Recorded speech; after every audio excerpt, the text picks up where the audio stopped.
All right, let's talk about one of the most important ideas for building clean, scalable apps, TypeScript modules. We're going to see exactly how to go from that classic global scope chaos to the kind of clarity that makes your code a joy to work with. Let's dive in. You've been there, right? You've got like a dozen different JavaScript files, and you're just meticulously arranging the order of your script tags, crossing your fingers, and hoping that one file doesn't accidentally clobber a variable from another. That is the wild west of the global scope. It's this one big shared space where everything can, and often does, collide. It is fragile, and honestly, it's a total headache.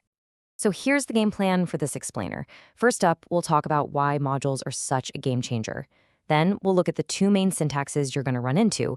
After that, we'll get really comfortable with modern ES modules, check out TypeScript's type-safe superpowers, and finally, we'll peek behind the curtain to see what the compiler is actually doing for us. Okay, let's get right to the heart of the problem. You know, working in the global scope, it's like trying to have 100 different private conversations in one massive, crowded public square. Everybody can hear everyone else. It's just messy. Modules, on the other hand, give each of your files its own private room, its own scope. Nothing gets out unless you explicitly say, hey, I want to share this. This makes your code so much more predictable and way easier for teams to build together. And this really shows the difference, side by side. On the left, you've got that old script style. Everything's global, and if you load your scripts in the wrong order, boom, everything breaks. It's so fragile. But on the right, you have the module system. By default, your variables are private, your dependencies are clearly stated right at the top of the file. It's basically self-documenting and just incredibly robust. So here's the big takeaway, the one simple rule from TypeScript you gotta remember. If your file has a top-level import or export, it is a module. Period. It gets its own private little world to live in. If it doesn't, it's just a global script. In fact, you can even just add an export empty to a file, and that's enough to switch it over into module mode. All right, so we know why modules are so critical. Now, let's get into the how. How do we actually use them? For a while, there were a bunch of different competing formats, but these days, it's really boiled down to two main players that you'll see out there in the wild. Over on the left, we've got CommonJS. This is the system that powered Node.js for years, and you'll recognize it by the require function and module.exports. Then on the right, we have ES modules, the official standardized way forward for all of JavaScript. That's where you see import and export. Now, you still need to understand CommonJS because, well, most of NPM is built on it, but ES modules are the future, and that's what we're going to focus on. Okay, let's dive deep into the vocabulary of ES modules. It's actually really elegant and declarative. Once you get the hang of these key patterns, I promise, it'll become totally second nature. So there are really two main flavors here. First, there's a default export. This is for the single main thing a module provides, like a big class or primary function. You can only have one of these per file. Then you've got named exports. These are perfect for when you want to export a whole bunch of helper functions or constants. You can have as many of those as you want. And here's a super handy trick. What happens if you're importing a function called log from two completely different libraries? Well, with modules, that's not a problem at all. You just use the as keyword to rename an import right then and there. This keeps your code clean and lets you completely avoid those annoying naming collisions. Now, what if you want to bring in all the named exports from a module, but kind of group them together? The namespace import is your best friend.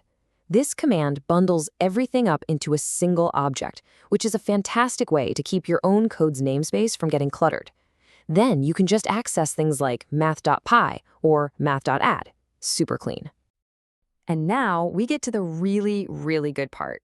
Everything we've talked about so far, that's just standard JavaScript. But TypeScript, of course, adds its own amazing layer of safety on top.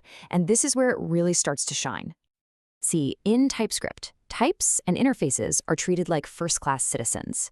You can export them and import them using the exact same syntax you use for your functions and your variables.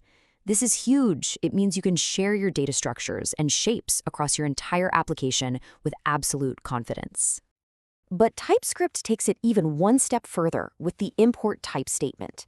This is a special instruction that basically tells the compiler, hey, listen, I'm only using this import for type annotations, nothing else.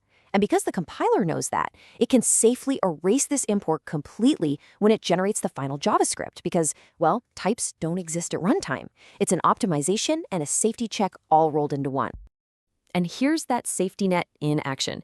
If you try to actually call createCatName as if it were a function after you've imported it with import type, TypeScript immediately stops you cold. And this isn't a bug. This is the system working perfectly to prevent you from shipping a runtime error. It's an incredibly powerful guarantee to have. Okay, so we've written our beautiful, clean, type-safe, modular TypeScript code. But at the end of the day, browsers and Node.js, they run JavaScript. So let's look at that final step and reveal how the TypeScript compiler works its magic to bridge that gap. So here's our starting point, just a simple, clean TypeScript file. It imports a constant, it exports a new one, it's readable, it's concise, and it's using that lovely ES module syntax we just learned. This is the code that we, as developers, get to work with every single day. And here's the compiled output if we're targeting an environment that needs CommonJS. It looks a lot more complicated, doesn't it? You can see the require statement, all this manipulation of the exports objects. But here's the crucial point. We don't have to write this. We get to write the clean, modern syntax, and the compiler does the heavy lifting, handling all this complex translation to make sure our code runs correctly everywhere. So, by mastering modules, you've leveled up. You've gone from a fragile global mess to a robust, organized, and type-safe architecture. You're not just writing code anymore, you're engineering systems. The foundation is solid, so the only real question left is, what are you going to build on top of it?